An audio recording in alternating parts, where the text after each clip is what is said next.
बिस्मिल्लाहिर्रहमानिर्रहीम। अस्सलाम वालेकुम स्टूडेंट्स, आज मैं आपके सामने एक बहुत अच्छा topic relative atomic mass and isotopes लेके हाजिर हुआ हूँ। टॉपिक डिस्कस करने से पहले अगर आपने मेरा चैनल द केमिस्ट्री कुलियन सब्सक्राइब नहीं किया, उसे सब्सक्राइब कर लें और बेल आइकन को लाजमी प्रेस करें ताकि आपको हर नई आने वाली वीडियोज़ की नोटिफिकेशन मिलती रहे। रिलेटिव एटॉमिक मास के बारे में डिस्कस करने से पहले आपको कुछ बातें ज़हन नशीन करनी होगी। रिलेटिव एटॉमिक मास क्या है, लेकिन एक बात ज़हन नशीन कर लें कि रिलेटिव एटॉमिक मास में हम एटॉमिक मास यूनिट भी तो लिख सकते हैं।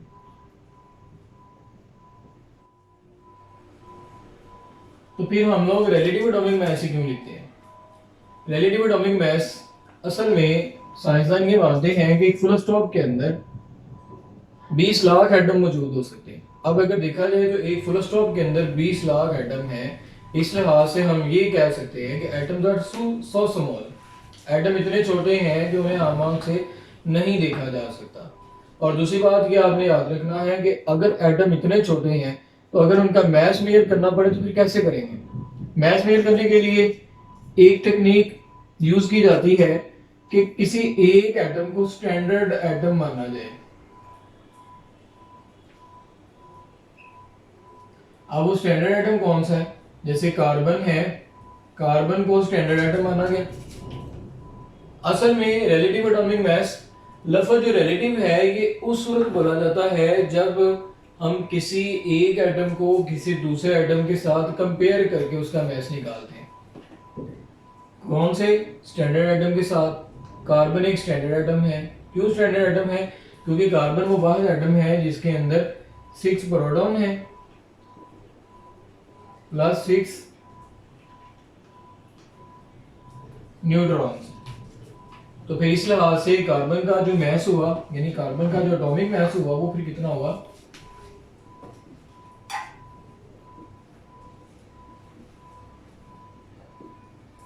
12। कार्बन का जो मैस हुआ वो इस लिहाज से 12 हुआ। अब यहाँ पे एक चीज और, हम कार्बन के एक बटा यानी कार्बन के इस 12 के अगर हम 12 पार्ट करें, 12th पार्ट करें तो उसमें से जो एक पार्ट होगा या फर्स्ट पार्ट होगा उसके साथ जो हम मैस कंपेयर करके किसी दूसरे एटम का मैस निकालेंगे उसे हम लोग क्या नाम देंगे? Relative atomic mass of that atom. मिसाल के तौर पे हाइड्रोजन, हाइड्रोजन का जो रिलेटिव एटॉमिक मैस है वो कितना? 1.0078, यानी इसको अगर हम मजीद राउंड ऑफ करें तो कितना आ जाएगा? 1.008 AMU। अब AMU क्या है? AMU के वाले से आपने बात ज़हन कर लें कि AMU atomic mass unit scale को कहते हैं। ये स्केल उसी सूरत अप्लाई की जाती है जब हमारे पास कोई ऐसा सिस्टम मौजूद हो या कोई ऐसी चीज़ मौजूद हो जो मेजर ना की जा सके, तो उसके लिए हमने चूंकि कंपैरिजन किया है, कंपैरिजन करने के बाद हमने मैस निकाला है, इस वजह से फिर इसे क्या नाम देंगे? Relative atomic mass. और रिलेटिव एटॉमिक मास का जो यूनिट होगा उसे हम क्या नाम देंगे? AMU atomic mass unit. अब यहाँ से आपको कंक्लूजन निकाल के या इसको देख समझ सकते हैं कि एटम जो कि बहुत छोटे हैं उनके मैसेज एग्जैक्टली मेजर नहीं किए जा सकते क्योंकि हमारे पास कोई ऐसा सिस्टम, कोई ऐसी चीज मौजूद नहीं है कि हम एटम का मास फाइंड आउट कर सके। तो फिर इसके लिए क्या किया गया? किसी एक एटम को स्टैंडर्ड एटम माना गया, उसके कुछ पार्ट बनाए गए, जैसे कार्बन है उसको स्टैंडर्ड एटम बनाया गया, स्टैंडर्ड एटम के 12 पार्ट किए गए और उसमें से किसी एक पार्ट के साथ अगर हम लोग मैस कंपेयर करके निकालेंगे तो वो मैस उसका क्या होगा? रिलेटिव एटॉमिक मास कहलाएगा। तो फिर हम ये कह सकते हैं रिलेटिव एटॉमिक मास ऐसा मास है जो किसी एक एटम का किसी दूसरे एटम के साथ या उसके 1/12 के साथ कंपेयर करने के बाद जो निकाला जाएगा उसे हम लोग रिलेटिव एटॉमिक मास का नाम देंगे। इसी तरह से हमारे पास एक और मिसाल है, कार्बन का जो रिलेटिव एटॉमिक मास है वो 12 है। इसी तरीके से हमारे पास सोडियम है, सोडियम का जो रिलेटिव एटॉमिक मास है वो कितना है? 23 AMU।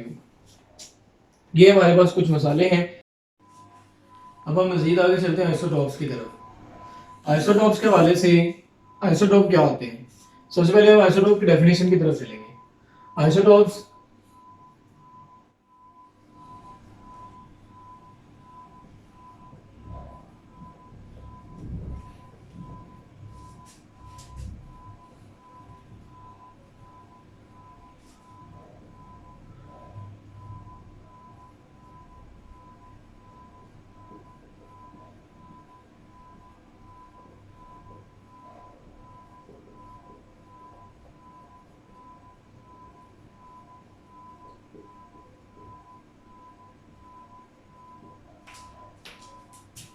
आइसोटोप ऐसे एटम है किसी एलिमेंट के जिनका एटॉमिक नंबर सेम होता है लेकिन मास नंबर डिफरेंट होता है, उन्हें हम लोग आइसोटोप्स का नाम देते हैं। सबसे पहली बात, हम यहाँ पे दो बातों की तरफ चलते हैं, एटॉमिक नंबर के हवाले से और मास नंबर के हवाले से, क्योंकि बहुत से ऐसे स्टूडेंट हैं जिनको एटॉमिक नंबर और मास नंबर के बारे में आइडिया नहीं है। अगर हमें एटॉमिक नंबर और मास नंबर को समझना है तो उसके लिए हम एक एटम का स्ट्रक्चर ड्रा करते हैं। लेट्स सपोज कि हमारे पास एक एटम है, सपोज कि ये हाइड्रोजन का ही एटम है जिसके अंदर एक इलेक्ट्रॉन है, ये उसका न्यूक्लियस है।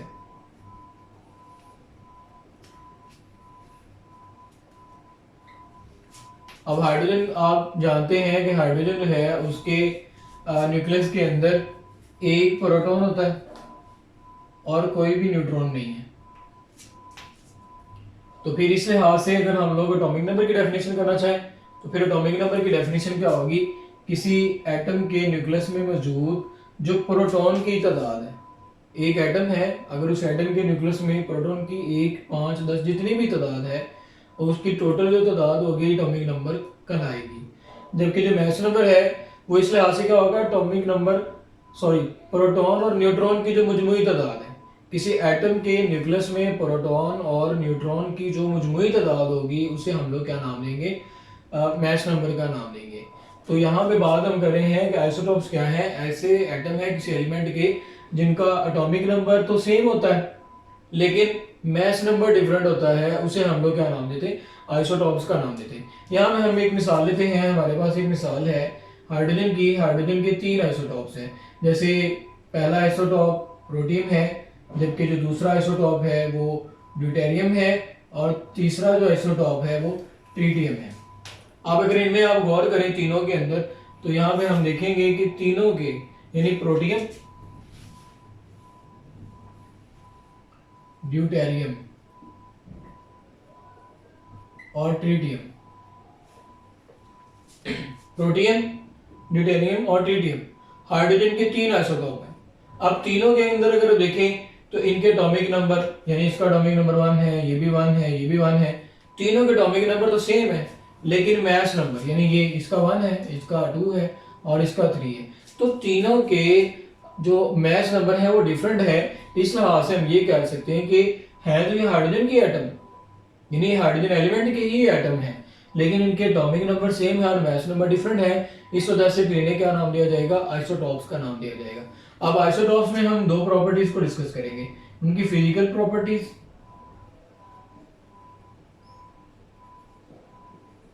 और केमिकल प्रॉपर्टीज। याद रखिए जो फिजिकल प्रॉपर्टीज हैं वो हमेशा मुनसर होती हैं मैसेज पे, और जो केमिकल प्रॉपर्टीज हैं वो इलेक्ट्रॉनिक कॉन्फ़िगरेशन,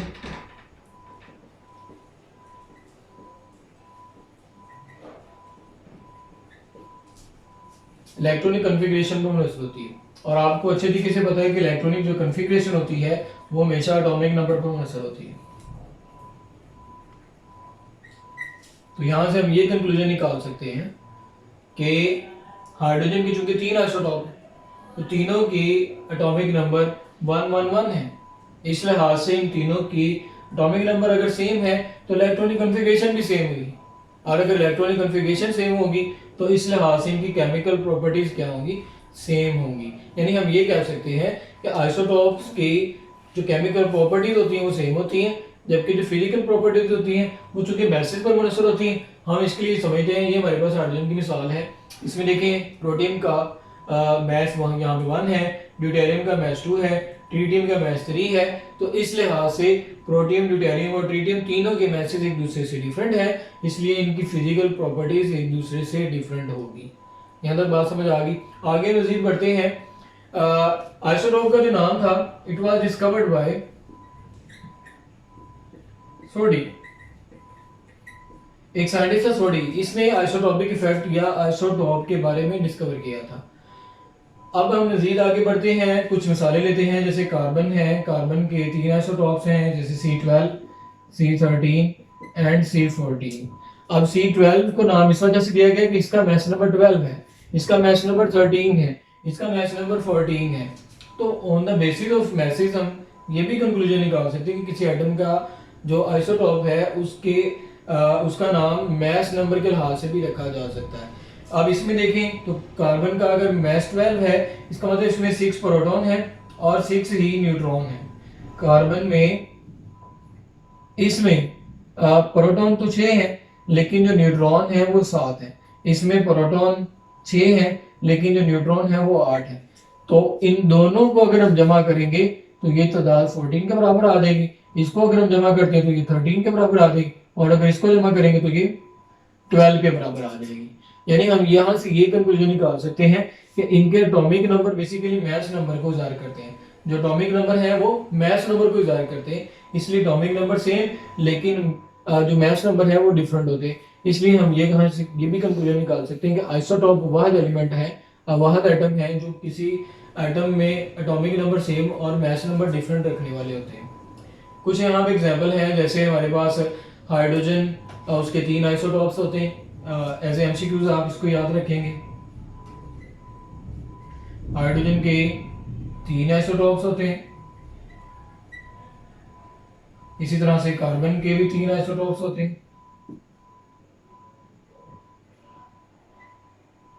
इसी तरीके से नाइट्रोजन के 2 आइसोटॉप्स होते हैं। ठीक है, ऑक्सीजन के भी 3 आइसोटॉप्स हैं, इसी तरीके से सल्फर के 4 आइसोटॉप्स हैं। तो ये कुछ मिसालें जो आपने अच्छे तरीके से ज़हन नशीन करनी। आगे हम बढ़ते हैं रिलेटिव अबंडेंस की तरफ। रिलेटिव अबंडेंस के हवाले से अगर हम देखें तो रिलेटिव अबंडेंस एक यूनिवर्स के अंदर, यानी इस यूनिवर्स के अंदर आइसोटॉप्स अगर 1 है, 2 है, 3 है, 4 है, 5 है, 7 है, जितने भी हैं उनकी तादाद परसेंटेज में कितनी कितनी है। आमतौर पर ये आप याद रखेंगे कि नेचुरल जो एग्जिस्टेंस करते हैं आइसोटॉप्स वो 288 है। कुदरती तौर पर पाए जाने वाले आइसोटॉप्स की तादाद 280 है, जबकि इनके अंदर ही जो रेडियो एक्टिव आइसोटॉप्स हैं वो 40 के करीब है। यानी ओवरऑल आइसोटॉप्स की तादाद 280 है, जबकि इसमें रेडियो एक्टिव आइसोटॉप्स 40 हैं। जबकि इसके अलावा जो आर्टिफिशियल तरीके से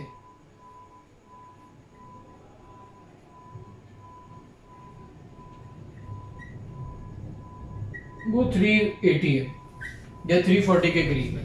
आर्टिफिशियल आइसोटॉप्स की तादाद 380 या 340 के करीब पाई जाती है।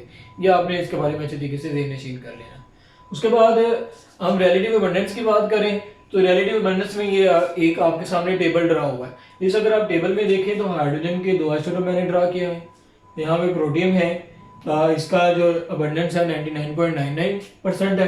कार्बन है, इसका जो पहला आइसोटॉप्स है C12 है, तो इसकी अबंडेंस जो है 98.9% है। इसी तरीके से जो दूसरा आइसोटॉप है उसकी अबंडेंस 1.1% है।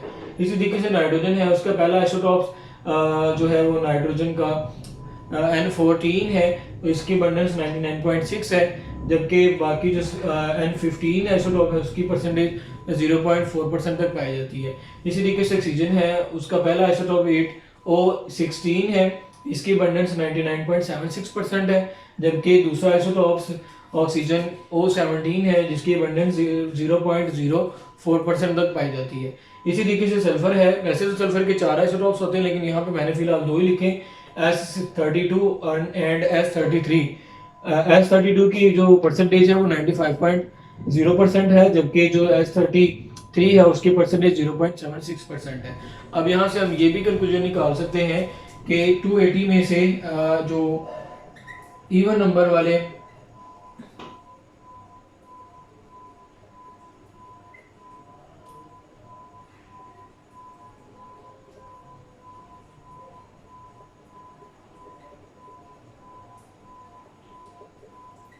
इवन एटॉमिक नंबर और इवन मैस नंबर वाले जो आइसोटॉप्स हैं उनकी तादाद आप याद रखें कि 154 है।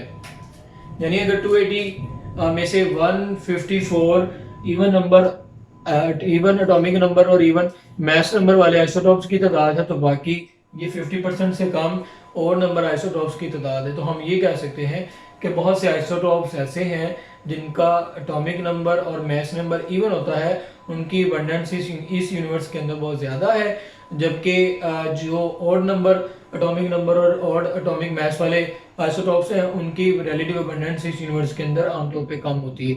इसके अलावा कुछ ऐसे भी एलिमेंट पाए जाते हैं जिनके अंदर सिर्फ एक ही आइसोटॉप होता है, जैसे आर्सेनिक हो गया, गोल्ड हो गया, सिल्वर हो गया या आयरन वगैरह। तो इनके एक ही आइसोटॉप है, इस वजह से इन एलिमेंट को या इनके आइसोटॉप को हम आइसोटॉपिक एलिमेंट का नाम देते हैं।